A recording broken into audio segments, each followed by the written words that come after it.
Un grand réseau aujourd'hui dans l'aiguillage, sans doute même le plus grand à l'échelle HO qui soit l'œuvre d'un unique club. Une partie de la ligne dite du Bourbonnais, dont les sites les plus remarquables ont été reproduits par l'Arvennes Ferroviaire Miniature Club.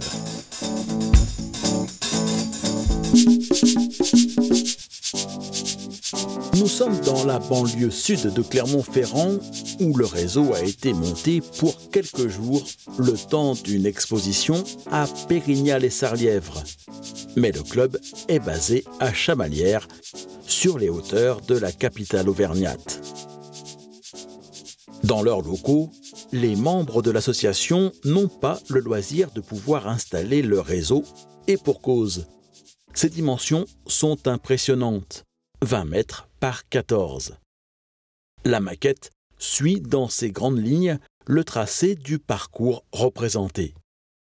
Par conséquent, sa forme générale est très sinueuse.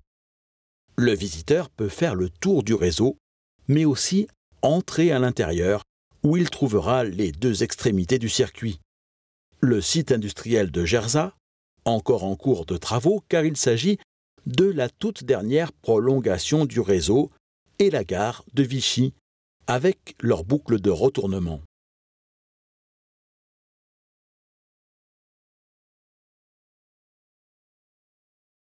Comme une image vaut mieux qu'un long discours, voici un plan du réseau.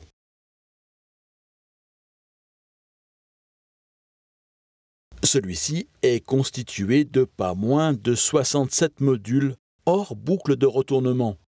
Et si ces caissons devaient être alignés, il faudrait une pièce de 193 mètres de long pour les faire tenir. Et je ne vous parle pas du camion pour le transport. À force d'ajouter des modules, le club a dû opter pour un plus grand modèle pour tout faire tenir. Afin que les visiteurs ne se perdent pas, quelques repères sont placés tout le long de la maquette, de façon à leur permettre de prendre conscience du chemin qu'ils ont parcouru. Je vous propose à notre tour de faire le tour du réseau, en partant de l'intérieur et de la gare de Vichy. Nous en profiterons pour faire la connaissance de Michel Bourdier, le président de l'association, qui revient dans un premier temps sur la forme du réseau.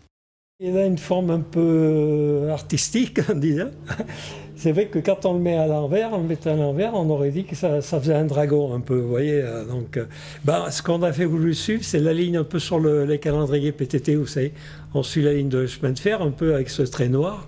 On a voulu faire un peu ce site, un petit peu ce module. Ça fait que les visiteurs peuvent faire le tour du réseau et même venir à l'intérieur, parce que la gare de Vichy, elle est à l'intérieur. Donc les visiteurs, ça fait qu'il y a des fois, ils arrivent un peu à se perdre, parce que bon, c'est vrai que ça fait une sacrée surface, et il y a quand même pas loin de 200 mètres de linéaire de voie principale. Et donc les gens se situent pas tellement, quand ils font le tour du réseau, ils se situent pas tellement. D'où les petits panneaux que vous avez mis, où vous êtes ici.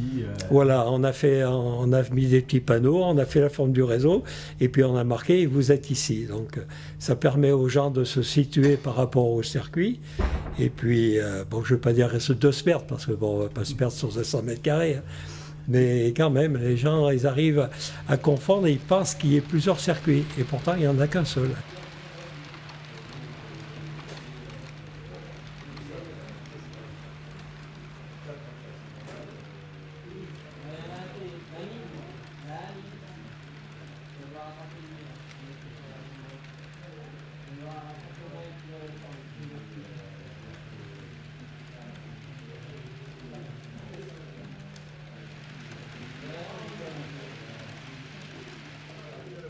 Pour les trains aussi, le trajet entre les deux extrémités du réseau se révèle être un véritable parcours sportif.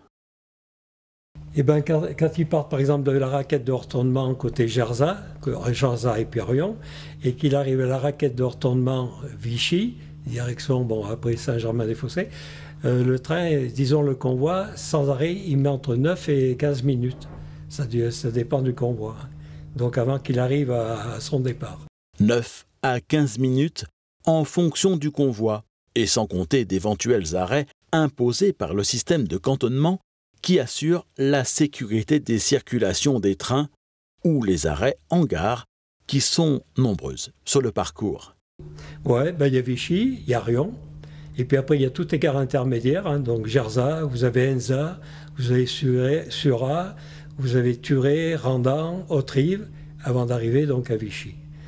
Autrive, c'est la partie de l'Allier, donc c'est la seule gare de Vichy et Autrive, c'est les seules gares du département de l'Allier. Tout le reste, c'est en département du Puy-de-Dôme.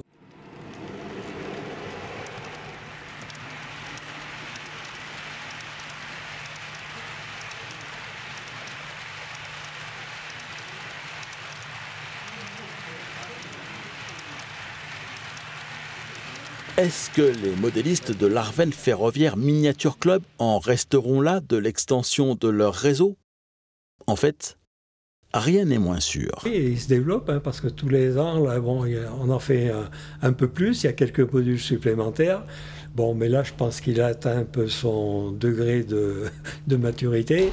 Et c'est vrai que y en a qui voudraient pousser jusqu'à Clermont. Mais c'est vrai que pousser jusqu'à Clermont, on est obligé d'augmenter la largeur du circuit pour pouvoir retourner de Gerzat, pour pouvoir retourner à Clermont. Mais il y a un plan qui est prévu déjà.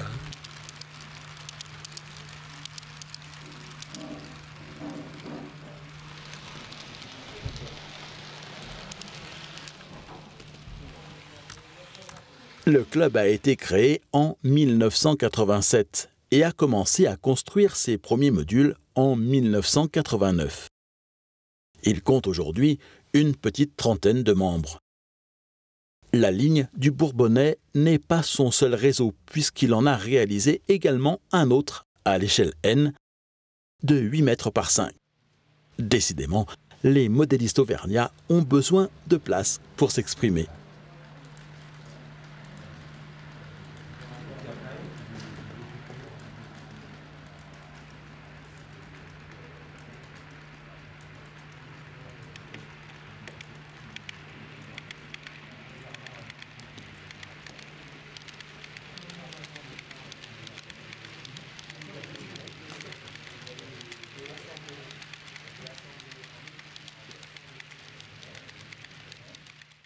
En 2017, le club fêtera son 30e anniversaire et devrait organiser pour l'occasion une très belle exposition. La gare de Vichy, comme le reste du réseau, est représentée avant les années 90 et l'électrification totale de la ligne Paris-Clermont-Ferrand.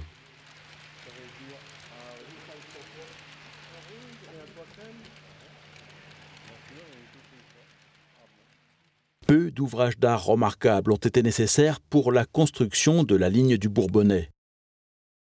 Non loin de Vichy se trouve l'un des deux tunnels de la ligne, celui d'Arbray, mesurant 98 mètres de long et passant sous le village. Le viaduc d'Arbray, il mesure 2,50 m et a demandé pratiquement 1 an et demi de travail. Son infrastructure est en contreplaqué, mais sa décoration a été entièrement réalisée en pâte à modeler. Les 7 arches ont été gravées par 7 modélistes à l'aide de pointes à tracer ou de tournevis. Originalité de ce viaduc ferroviaire, il est doublé d'une passerelle que piétons et cyclistes peuvent emprunter pour relier le village d'Autrive depuis celui d'Arbray.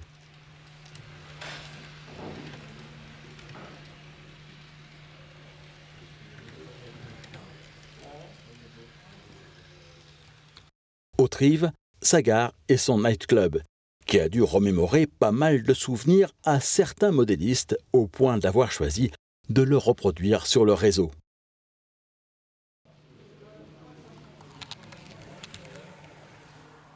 L'autre tunnel est situé non loin de là, c'est celui du Randan. Avec ses 828 mètres de long, il marque la frontière entre le Puy-de-Dôme et l'Allier. Le pont de Randan et ses ogives caractéristiques. Près de la gare de Turet, Michel a tenu à représenter la ferme de ses grands-parents et celle de ses cousins, même si dans la réalité, elle ne se situe pas le long de la voie.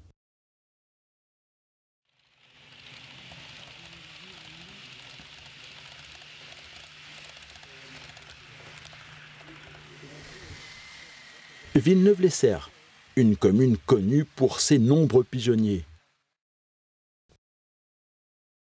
La gare de Riom, toujours dans les années 90. Elle a été refaite depuis et le nombre de voies a été réduit. Et puis nous arrivons à l'autre extrémité du réseau, à Gerzat, dont les environs de la gare, sur la maquette de l'Arvennes Ferroviaire Miniature Club, sont en plein travaux pour cause de construction d'un nouveau module représentant le site industriel de Gerzat. Dans notre dos, la gare de Vichy. Si vous ne vous êtes pas perdu en route, nous venons de parcourir l'intégralité de la maquette en faisant le tour, tout comme le bon millier de visiteurs qui l'a découverte à l'occasion de la bourse exposition annuelle organisée par le club.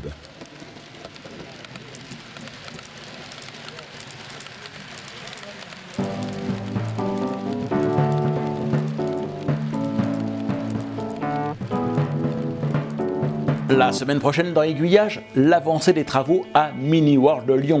Et vous le verrez, les changements sont nombreux et spectaculaires. À commencer par un déménagement récent qui permet désormais aux maquettistes de travailler dans de bien meilleures conditions. Aiguillage, c'est chaque semaine un nouveau reportage consacré au modélisme, au patrimoine ou au tourisme ferroviaire. Pour être sûr de ne rater aucun des prochains épisodes, abonnez-vous à sa chaîne YouTube et à sa newsletter en vous connectant sur le site www.aiguillage.eu. Vous recevrez chaque fin de semaine un mail récapitulant les nouveautés publiées sur la chaîne et sur le site. Si vous êtes nouveau par ici, voici une sélection de vidéos à découvrir et pour les plus anciens à redécouvrir.